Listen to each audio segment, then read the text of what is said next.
ለምንድነው ከኤርትራ ጋር መነጋገር እፈልጋለሁ ብሎ አብይ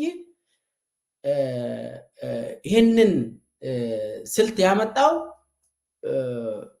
እሱ ምንድነው ከፋፍሎ የመውረር ስልት ነው፣ የጦርነት ስልት ነው። ይሄ አብይ ከኤርትራ ጋር መነጋገር እፈልጋለሁ ብሎ በአፍ እንኳን ካወራ የጦርነት ስልት ነው።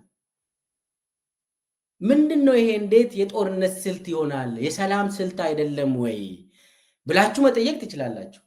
ኖ ኖ ኖ ኖ ኖ ኖ፣ ይሄ ከኤርትራ ጋር መነጋገር እፈልጋለሁ ብሎ አብይ ከተወሰኑ አገሮች ጋርም ሲያወራ ነበር።